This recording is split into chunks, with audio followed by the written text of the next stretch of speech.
Assalamualaikum warahmatullahi wabarakatuh. Perkenalkan, saya Amelia Widya Hanindita, dosen pendidikan guru sekolah dasar Fakultas Keguruan dan Ilmu Pendidikan Universitas PGRI Adibuana Surabaya. Pada kesempatan kali ini, saya akan mempraktekkan kegiatan mengajar di salah satu pertemuan pada mata kuliah keterampilan berbahasa sebagai salah satu syarat dalam penyusunan pernyataan diri dosen dalam unjuk kerja Tridharma Perguruan Tinggi PDD UKT-PT. Mata kuliah keterampilan berbahasa merupakan mata kuliah wajib dengan bobot 2 SKS yang harus ditempuh oleh mahasiswa pendidikan guru sekolah dasar pada semester 2. Setelah mengikuti mata kuliah ini, mahasiswa PGSD mampu menemukan konsep keterampilan berbahasa meliputi keterampilan menyimak, berbicara, membaca, dan menulis. Selain itu, mahasiswa juga mampu menunjukkan etika berkomunikasi melalui praktik berbahasa. Mata kuliah keterampilan berbahasa ini telah menggunakan RPS berbasis OBE dan terintegrasi dengan mitra Universitas PGRI Adibuana Surabaya. Penilaian dalam mata kuliah keterampilan berbahasa ini terdiri atas 6 aspek. Yang pertama, partisipasi dengan bobot 20%, UTS dengan bobot 15%, UAS dengan bobot 20%, kuis dengan bobot 5%, kemudian tugas dengan bobot 5%, dan proyek dengan bobot 35%. Mata kuliah keterampilan berbahasa ini juga telah terintegrasi dengan hasil penelitian saya yang telah publis di jurnal Disastri, Pendidikan Bahasa dan Sastra Indonesia dengan judul Ability to Word Narrative Discourse by Using Media Picture of Student di jurnal terakreditasi Sinta 4. Dalam pelaksanaan kuliah untuk mata kuliah keterampilan berbahasa ini, saya juga menggunakan virtual learning dari Universitas PGRI Adibuana Surabaya yang disebut dengan Virlenda untuk pembelajaran secara hibrid. Jadi untuk materi kemudian link perkuliahan itu saya masukkan di dalam Virlenda. Mahasiswa mengumpulkan tugas secara digital juga melalui Virlenda. Berikutnya saya akan mempraktekkan kegiatan mengajar dalam mata kuliah keterampilan berbahasa pada pertemuan ke-14 dengan materi menulis narasi dengan mahasiswa saya. Terima kasih, selamat menyaksikan. Assalamualaikum warahmatullahi wabarakatuh. Waalaikumsalam warahmatullahi wabarakatuh. Bagaimana kabarnya teman-teman hari ini? Alhamdulillah, sehat semua? Sehat. Alhamdulillah teman-teman, hari ini kita bisa bertemu kembali ya di kegiatan perkuliahan keterampilan berbahasa. Pertemuan berapa sekarang? Pertemuan ke-14 ya. Baik, sebelum kita lanjut ke materi kita yang sudah Bu Amel tayangkan, yaitu praktik menulis narasi, alangkah baiknya kita berdoa terlebih dahulu ya. Silahkan PJMK Mas Ragil bisa pimpin doa. Sebelum memulai perkuliahan pada sore hari ini, mari kita berdoa sesuai kepercayaan masing-masing. Berdoa dimulai. Doa selesai. Ya, baik. Silahkan duduk kembali Mas Rakil. Alhamdulillah, semoga apa yang teman-teman pelajari pada hari ini bisa diingat ya, karena materi ini juga penting untuk teman-teman lakukan nanti ketika teman-teman menjadi guru ya. Apalagi di sekolah sekarang kan sedang melaksanakan kegiatan literasi ya. Jadi nanti bisa mengajarkan menulis narasi untuk peserta didiknya. Baik, sebelum kita masuk materi, Bu Amel ingin melihat apakah ada yang tidak hadir ya. Bu Amel presensi dulu. Maulidia Zahro. Oke. Alvina Damayanti, Gading, Ragil, Dela, Resi, Aisyah, Maratus, Putri Florentina, Lailatul Aulia, Donita Alfa, Rizky Amalia, Elvira Suci, Naila Nurmasari, Ismatus Sofia, Vidya Bauzia. Alhamdulillah semuanya hadir ya pada hari ini. Ya, baik, agar teman-teman ini tidak tegang ya, mari kita semarakan yel-yel kampus kita tercinta. Ingat semua kan ya pasti ya? Ya. Oke, baik. Semangat pagi. Pagi. Semangat pagi. Pagi, pagi, pagi. Yes. Apa tekad kita? 1. Adibuana Jaya. Sudah semakin semangat? Semangat. Sudah siap masuk ke materi? Ya, baik, kita kilas balik sebentar ya. Jadi materi pada hari ini adalah kelanjutan dari materi yang sebelumnya. Ya, sebelumnya kita belajar apa di pertemuan sebelumnya?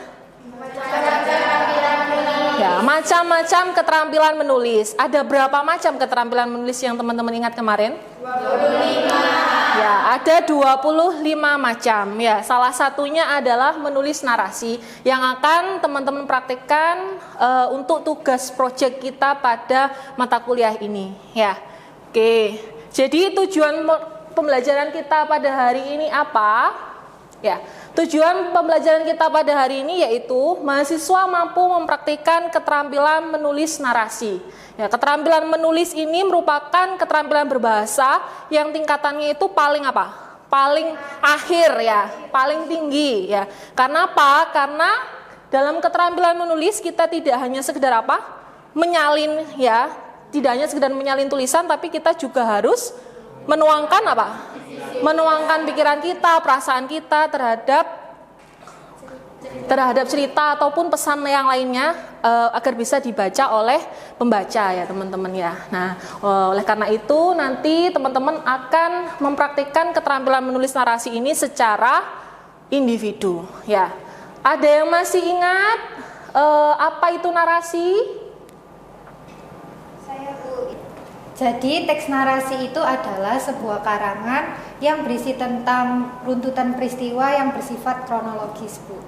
Ya, jadi narasi itu berisi cerita ya atau wacana atau karangan ya teman-teman ya, bisa disebut itu juga, yang berisi runtutan cerita yang bersifat kronologis ya. Itu dari Mbak Gading. Yang lainnya sependapat? Sudah mulai mengingat lagi nih ya. Oke ya, jadi biar teman-teman nanti tidak lupa ya, ini Bu Amel tuliskan di sini ya. Jadi narasi itu suatu cerita yang disampaikan secara berurutan ya, sesuai dengan urutan kronologis berdasarkan kejadian nyata, non fiksi maupun imajinasi yang sifatnya fiksi. Jadi cerita narasi itu ya boleh imajinasi. Ya, dari hasil imajinasinya teman-teman, boleh juga dari pengalaman langsung ya. Kemarin sempat liburan tidak? Waktu long weekend ya. Liburan kemana? Jogja. Terus ini kemana? Ke Malang. Kemana lagi? Banyuwangi ya. Itu bisa teman-teman jadikan apa? Inspirasi dalam menulis narasi. Masuk dalam jenis narasi yang mana? Fiksi atau non-fiksi? Non-fiksi. Non-fiksi, ya. Kemudian kita ketika menulis itu kan kadang harus menentukan temanya terlebih dahulu ya teman-teman ya. Kita pasti kesulitan biasanya menentukan tema. Nah, oleh karena itu biar teman-teman ini mudah ya mencari inspirasi, Bu Amel ada satu video ya. Teman-teman perhatikan video ini, nanti coba teman-teman gali ya, pesan apa yang teman-teman bisa dapatkan dari video ini ya. Oke. Boleh sambil dicatat ya biar tidak lupa ya. Oke. Kira-kira apa yang bisa teman-teman ambil dari setelah mendengarkan video itu tadi teman-teman? Pesan apa yang bisa teman-teman ambil? Iya Mbak. Baik, saya izin menjawab. Iya. Jadi yang dapat kita pelajari dari video tersebut yaitu mengajarkan kita tentang makna profil pelajar Pancasila, yaitu kebinekaan dengan menghargai perbedaan yang ada. Oke, itu saja. Yang lain mungkin? Oke, Mas Ragil ini ya PJMK kita. Walaupun kita berada dalam lingkungan dengan suku dan ras berbeda-beda, kita harus satu sesuai dengan semboyan Bhinneka Tunggal Ika, yaitu berbeda-beda tetapi tetap satu jua. Oke, jadi inti dari video ini yang mau disampaikan apa? Terkait kebinekaan global yang ada di Indonesia ya. Oke. Baik, dari video tersebut kita akan mengambil satu tema ya teman-teman ya, yang sama untuk kegiatan praktik menulis narasi, yaitu temanya kebinekaan global. Ya, nanti temanya kebinekaan global. Ketika teman-teman akan praktik menulis narasi, teman-teman harus memahami struktur narasinya terlebih dahulu. Ya, struktur narasi terdiri atas 4. Ya, pertama orientasi, kedua komplikasi, ketiga klimaks, yang keempat ada resolusi. Pertama orientasi, ada yang ingat orientasi apa? Kemarin sudah sempat dibahas. Ya, orientasi apa Mbak? Mbak siapa? Saya Aisyah. Bagaimana Mbak Aisyah? Itu orientasi yang perkenalan, yang di dalamnya itu ada tokoh dan karakter atau watak dari tokoh dalam cerita. Oh, oke, jadi orientasi adalah perkenalan. Ada lagi yang mau menambahkan? Tidak ada? Ya, jadi orientasi ini adalah perkenalan. Yang dikenalkan nanti tidak hanya tokoh yang teman-teman tentukan ya, tapi juga karakter tokohnya. Kemudian nanti di orientasi ini nanti teman-teman sajikan latarnya. Latarnya mau di mana ya. Kemudian sudut pandang. Yang sudut pandang yang digunakan ini sudut pandang penulis pertama atau penulis ketiga ya. Jadi di orientasi nanti teman-teman benar-benar siapkan ya tokohnya siapa. Ini berarti dari hasil imajinasi kalian semua ya. Kalau nanti dari hasil imajinasinya ternyata ada tokohnya secara nyata, itu berarti kan tidak disengaja ya. Kemudian yang kedua komplikasi. Komplikasi apa? Ya Mbak? Permasalahan awal. Permasalahan awal ya. Jadi komplikasi ini permasalahan awal. Teman-teman dalam cerita narasinya nanti silahkan menentukan satu permasalahan apa yang mau diangkat ya. Ada yang bisa mencontohkan permasalahan yang ada dalam kebinekaan global ini kira-kira apa? Oh, nambah lagi. Bagaimana Mbak? Komplikasi itu permasalahan awal. Jadi permasalahan yang saya akan tulis di narasi itu yaitu tokoh tersebut dikucilkan dari pergaulannya karena dianggap kurang kontribusi dalam kelompok sehingga akhirnya terjadi konflik dan permusuhan. Berarti munculnya konflik ya karena adanya perselisihan, perbedaan pendapat ya. Ada lagi yang mau menyampaikan? Ya Mbak. Di sekolah dasar kadang juga ada permasalahan seperti perbedaan suku dan budaya. Jadi nanti peserta didik ini bisa saja dikucilkan teman-temannya karena suku budaya ini berbeda begitu. Ya, ini menunjukkan perbedaan apa? Suku dan budaya ya, menggambarkan kebinekaan global ya. Jadi Mbak siapa Mbak? Isma. Mbak Isma ini permasalahannya bisa diambil dalam menulis narasi tema kebinekaan global ya. Kemudian setelah komplikasi permasalahan mulai muncul klimaks. Klimaks ini permasalahan mulai memuncak ya teman-teman ya. Antar tokoh ini terjadi perdebatan ya. Ada yang bisa memberikan contoh klimaks? Ya, Mbak Putri ini bagaimana kira-kira klimaks yang ingin Anda sajikan dalam cerita Anda, Mbak? Ini terkait pembulian terhadap orang yang berkulit hitam yang dimana korban merasakan depresi sampai ingin pindah sekolah karena dibully oleh teman-temannya Ibu. Berarti pembuliannya ini sudah parah akhirnya ingin pindah sekolah ya klimaksnya ya. Kalau dilihat ini ceritanya Mbak Putri ini konsepnya menarik ya Mbak ya. Kira-kira nanti resolusinya bagaimana ini Mbak Putri? Resolusi itu adalah penyelesaian ya teman-teman ya. Resolusinya bagaimana? Happy ending atau sad ending ini Mbak? Happy ending. Happy ending.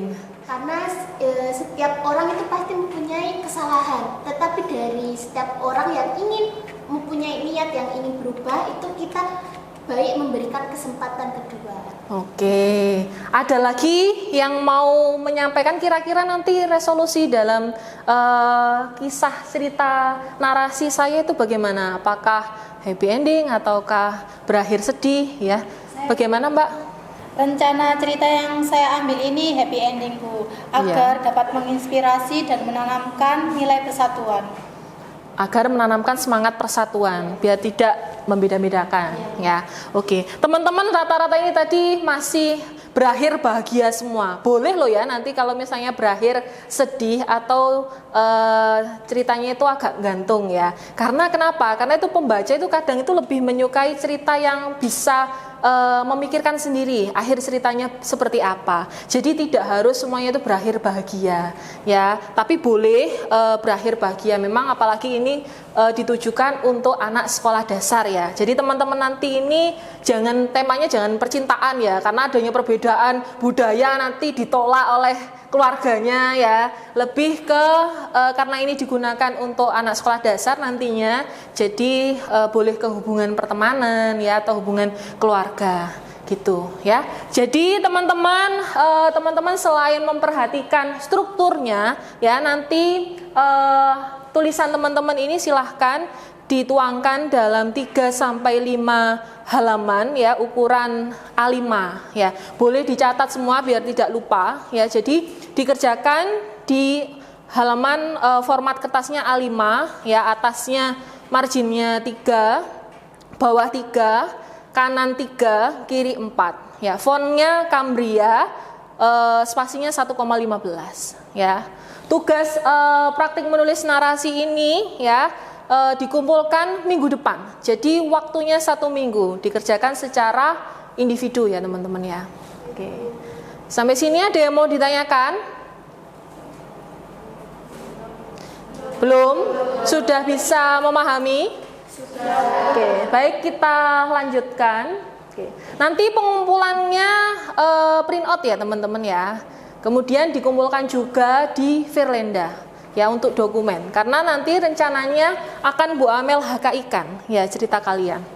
Oke, baik, berikutnya adalah penilaian ya. Saya terbuka ya teman-teman ya, apa saja yang mau Bu Amel nilai ini Bu Amel sampaikan ke teman-teman semuanya, biar teman-teman juga ketika menulis bisa memperhatikan 5 aspek ini ya.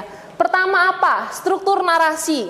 Struktur narasi tadi ada 4. Kalau misalnya hanya 3, otomatis nilainya tidak akan di 4 ya. Jadi tingkat capaian kinerja 4 ini sangat baik, 3 baik ya, 2 cukup, 1 kurang ya. Otomatis nanti kalau misalnya ada yang lupa tidak mencantumkan penyelesaiannya ya, nanti pasti tidak bisa mendapatkan 4 ini ya. Kemudian di dalam perkenalan, bagaimana teman-teman memperkenalkan tokohnya ya, itu semuanya karakternya jelas semua perannya atau tidak, nanti akan berpengaruh juga ya di nomor 1. Kemudian penggunaan bahasa ya. Bahasa dalam menulis cerita menggunakan bahasa baku atau bahasa tidak baku, bahasa formal atau non formal. Nanti kalau menulis cerita, bukan menulis artikel, ya boleh non formal ya teman-teman, tapi juga tetap diperhatikan penggunaan bahasa Indonesianya ya. Kalau misalnya ada yang di dalamnya terpaksa menggunakan bahasa Jawa boleh, tapi dimiringkan ya. Jadi nanti penggunaan bahasa variasi kosakata itu nanti akan Bu Amel lihat ya, masuk dalam aspek penilaian. Kemudian ejaan dan tanda baca. Ejaan ini biasanya seringkali salah ya. Dalam apa contohnya? Ejaan. Kalau tanda baca kan tanda tanya. Kalau ejaan apa? Penulisan di, ke ya. Misalnya di rumah, Ani pergi ke rumah temannya. Ke rumah itu digabung atau dipisah? Kalau di rumah dipisah. Jadi sesuatu yang menunjukkan tempat itu pasti dipisah. Di rumah, ke rumah, ya kemana itu dipisah ya. Kemudian tanda baca, ya tanda baca ini juga sering keliru ya. Biasanya apa? Tidak diakhiri tanda titik ya. Nah nanti tanda baca diperhatikan ya. Ejaan dan tanda baca ini kita menggunakan pedoman ejaan yang disempurnakan ya. Kalau sebelumnya kita akan menggunakan EB, ejaan bahasa Indonesia, kita kembali ke EYD. Kemudian 2 poin yang terakhir adalah kreativitas dan keaslian. Jadi nanti Bu Amel akan melihat bagaimana teman-teman kreativitasnya dalam menuangkan gagasan ya. Kemudian keterpaduannya antar kalimat ya teman-teman, nanti Bu Amel akan melihat itu nanti sebagai bentuk kreativitas teman-teman. Keaslian juga sama ya teman-teman ya. Nanti akan lihat orisinil atau tidak ya. Kualitas isi, apakah isinya sesuai dengan tema atau tidak? Itu nanti akan menjadi aspek yang dinilai, ya. Oke, nanti nilainya kalau jumlah skor yang diperoleh dibagi jumlah skor maksimal kali 100 itu nilainya teman-teman. Oke. Sampai di sini ada yang mau ditanyakan? Iya, Mbak. Saya izin bertanya, tadi kan yang dinilai juga kreativitas dan keaslian. Apabila saya membaca cerita lain sebagai inspirasi, diperbolehkan lagi. Oke, teman-teman ketika menulis kan pasti mencari inspirasi. Boleh membaca cerita yang lainnya, tapi nanti diperhatikan keaslian dan kreativitasnya. Jangan sampai sama. Karena nanti kalau misalnya sama jatuhnya apa? Plagiasi. Ya. Ada pertanyaan lain? Sudah, tidak ada. Ya, jadi Bu Amel tegaskan lagi nanti praktik menulis narasinya ini waktunya 1 minggu. Minggu depan di pertemuan ke-15 sebelum masuk ke materi apresiasi sastra akan Bu Amel periksa. Ya, teman-teman harus sudah selesai. Baik, sebelum kita akhiri kegiatan perkuliahan pada sore hari ini, salah satu bisa merefleksikan hasil pembelajaran kita pada sore hari ini apa? Oh ya, Mbak Donita, silahkan. Melalui pembelajaran hari ini terkait praktik menulis narasi, Ya. dapat kita simpulkan bahwa menulis cerita yang baik tidak hanya dilihat melalui alur, karakter tokoh, Ya. maupun latar tempat, tetapi juga dilihat dari pesan moral yang berkesan, Ya. kreativitas, ejaan, dan tanda baca yang sesuai. Oke, luar biasa, ini beri tepuk tangan untuk Mbak Donita. Ya. Baik, sebelum kita akhiri sebagai perayaan ya, karena kita sudah semangat ya melakukan kegiatan perkuliahan pada sore hari ini, salah satu bisa pimpin yel-yel PGSD kita. Ya Mbak, silakan maju ke depan. Ya. PGSD Adipura Surabaya. Kompeten, unggul, berkarakter. PGSD Adipura Surabaya. Yes, more, excellent. Baik, terima kasih teman-teman atas kehadirannya pada hari ini. Selamat melanjutkan aktivitas ya untuk mengikuti perkuliahan berikutnya ya. Jaga kesehatan ya, karena aktivitasnya teman-teman ini menjelang UAS padat ya. Oke. Baik, Bu Amel akhiri untuk perkuliahan pada sore hari ini. Sampai bertemu di pertemuan berikutnya. Sekian akhir kata. Wassalamualaikum warahmatullahi wabarakatuh. Waalaikumsalam warahmatullahi